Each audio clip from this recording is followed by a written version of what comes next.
Hello tedder, চলে এসেছি নতুন আর একটা ভিডিও নিয়ে। এখানে ট্রেড নিব দুইটা ট্রেড নেওয়ার পর এই ট্রেডটা আমার লসও হইতে পারে, লাভও হইতে পারে, কিন্তু ট্রেডটা আমি উপরের থেকে নেওয়ার চেষ্টা করছি, কিন্তু ট্রেডটা একদম নিচে পড়ে গেছে। কোনো ব্যাপার না, সমস্যা নাই, লস হইলে এই ভিডিওর মাধ্যমে রিকভারি করব। আর আপনারা সবসময় চেষ্টা করবেন যে ছোট অ্যামাউন্ট নেওয়ার, সম্ভবত ট্রেডটা লস হয়ে যাইতে পারে। তো সবসময় চেষ্টা করবেন আপনারা কম কম অ্যামাউন্ট নেওয়ার। আমি যতদূর জানি এটা তো প্রফিট হওয়ার কথা এর নিচে। ঠিক আছে, এটা কি লস হলো? আচ্ছা, প্রফিট চলে আসছে, এটা প্রফিট চলে আসছে। আর একটা ট্রেড নিব ডাউনেই, দাঁড়ান। তো এইখানে আরেকটা ট্রেড নেওয়ার রিজনটা, মার্কেটের গ্যাপ হচ্ছে নিচে, দেখেন আমি হরিজন্টাল লাইন দিয়ে দেখাচ্ছি আপনাদের।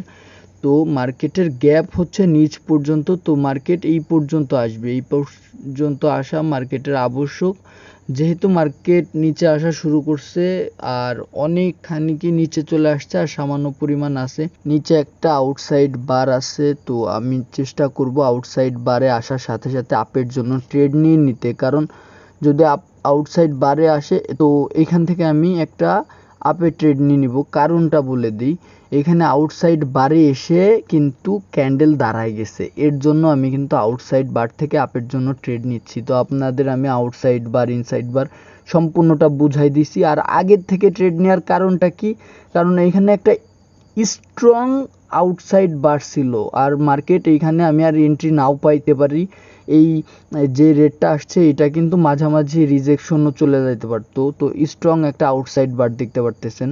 তো এর জন্য আমার আপে ট্রেড নেই, এইটা নিয়ে আমি এই ট্রেডটা নিয়ে কোনো ভয়তে নাই যে এই ট্রেডটা আমার লস হবে কি লাভ হবে, এইটা শিওর যে এটা একটা শিওর শট হবে। আর আপনারা সবসময় মার্কেটের চারপাশে কি ঘটতেছে এগুলোর চেষ্টা করবেন ফলো করার। আর প্রচুর পরিমাণে প্র্যাকটিস করতে হবে ভাই, আপনারা প্রচুর পরিমাণে ড্যামোতে প্র্যাকটিস করবেন। আর ড্যামোতে প্র্যাকটিস করার পর যখন বুঝতে পারবেন যে না আপনি পার ক্যান্ডেল পড়তে পারতেছেন, তখন আপনি ট্রেড নিবেন নিজে নিজে। আর এটা আউটসাইড বারের লাইনও আবার কিন্তু এখানে একটা ড্যামেজ জোন, মানে ওইখানে ছোট ছোট ক্যান্ডেল। আর দেখতে পারতেছেন যে মার্কেট কিন্তু এইখানে যতটা বায়ার্স বলতেছে যে হ্যাঁ বায়ার্স, যতটা বলতেছে ততটা বায়ার্স নাই। আর রেড ক্যান্ডেলের ধরেন, আপনাদের আর একটা জিনিস বলি, সবসময় চেষ্টা করবেন যে আপনার রেড ক্যান্ডেল বা গ্রিন ক্যান্ডেল, বড় ক্যান্ডেলগুলো সবসময় 50% একটা লেভেল। তো আমি যদি আবারও আউটসাইড বার থেকে রিজেকশন পাই, ওকে, আউটসাইড বার থেকে রিজেকশন, আমি এখান থেকে আবারও আপের জন্য ট্রেড নিয়ে নিব। কারণ আউটসাইড বার, আবারও বলছি, পরপর দুইবার আউটসাইড বার থেকে আমি কিন্তু ট্রেড নিয়ে নিছি।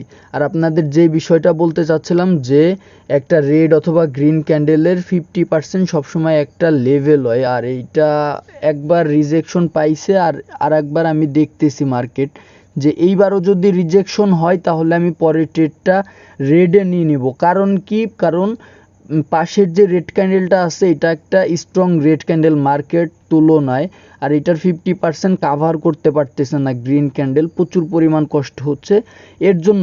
এখন যদি এই ক্যান্ডেলটা যদি প্রপার রিজেকশন দিয়ে দেয় তাহলেই আমি ডাউনের জন্য ট্রেড নিয়ে নিব। তো এই ক্যান্ডেলের দেখেন সাথে সাথে আমি কিন্তু ডাউনের ট্রেড নিয়ে নিছি, এইটা শিওর শট। কারণ মার্কেটের যে রেড ক্যান্ডেলটা আছে, যদি সত্যি সত্যি এখানে বায়ার্স আসতো, আমি যে দুইটা আপের জন্য ট্রেড নিছি, সত্যই যদি বায়ার্স আসতো, তাহলে ভাই এই রেড ক্যান্ডেলটাকে এতক্ষণে 50%-এর প্লাস কাভার করে ফেলতো, কিন্তু 50% প্লাস কাভার করতে পারে নাই। এর জন্যই আমি ডাউনে ট্রেড নিয়েছি। আর এটা দেখতেছেন এখন মার্কেট যতটুকু উপরে গেছিল নিচে চলে আসতেছে। আর সবসময় চেষ্টা করবেন মার্কেটে অ্যানালাইসিস করা। এখনও কিন্তু আমাদের আউটসাইড বারটা কাজ করতে পারে। আর আমি মানে সবসময় প্রত্যেক ক্যান্ডেলে ট্রেড নিতে যাবেন না, একটু অ্যানালাইসিস করবেন। যখন ট্রেড পাওয়া যায়, ঘন ঘন ট্রেড পাওয়া যায়, আবার অনেক সময় মার্কেট দেখতে দেখতে ট্রেড পাওয়া যায় না, তো সেই সময় ট্রেড নেবেন না। কারণ এই যে আমি অনেকক্ষণ মার্কেট অপেক্ষা করছি, তো আমি বুঝতেছিলাম যে এখানে 3-4টা ট্রেড পাবো, তো এত ট্রেড পাবো আমি বুঝি নাই। তো আর একটা আপের জন্য ট্রেড নিব, অলরেডি আউটসাইড বার আমি আপনাদেরকে বলে দিছি। এখানে ক্যান্ডেলটা একটু নিচে আসলে আবার আমি আপের জন্য কিন্তু ট্রেড নিয়ে নিব। তো কেন নিচ্ছি আপনারা নিজেরাই জানেন যে এখানে কিসের জন্য আমি ট্রেড নিব। একটু নিচে আসুক, তারপরে আমি ট্রেডটা নিব। ওকে, তো আবারও বলে দিলাম এইখানে আউটসাইড বারের জন্যই আমি ট্রেড নিচ্ছি। তো আউটসাইড বারের উপর ভিত্তি করে আমি এখানে অলরেডি 3টা ট্রেড নিয়ে নিছি, আর তিনটাই শিওর শটের দিকে, যদি এইটা শিওর শট হয়। তো মার্কেটের এইখান থেকে আমি আর বেশি ট্রেড নিব না ভাই, কারণ আমার যতটুক চাওয়া ততটুক এইটুক থেকে হয়ে গেছে। এরপর আমার লসও হইতে পারে, লাভও হইতে পারে। তো এইটাই আমার এই আপনাদের ভিডিও শেষ ট্রেড। আর আমি এইখান থেকে আর ট্রেড বের করব না। এখন মার্কেট ব্রেকআউটও দিতে পারে, অথবা উপরেও চলে যাইতে পারে, ডাব্লিউ বানাইতে পারে। তো আমি এখানে আমি দেখি যে এখানে মার্কেট কি করতে চাচ্ছে। তো আমি আর এখান থেকে ট্রেড নিব না, কারণ এখন মার্কেট এনাফ। এই পর্যায়ে এসে আপনারা ট্রেড নেবেন, আপে অথবা ডাউনে এইগুলা করবেন, কিন্তু এই পর্যায়ে থেকে ট্রেড নেওয়াটা ঝুঁকি। কারণ অলরেডি মার্কেট যতটুক শক্তি ছিল ততটুক শক্তি দেখানো হয়ে গেছে। মার্কেট এখন যে কোনো একদিক চলে যাবে, দেখেন যে কোনো একদিক এখন চলে যাবে। এটা আচ্ছা, উপরে যাচ্ছে মার্কেট, হয়তো বা একটা ডাব্লিউ দিতে পারে। আবার যেহেতু আপ ট্রেন্ডে, তো আবার ট্রেন্ডের সাথে চলে যেতে পারে।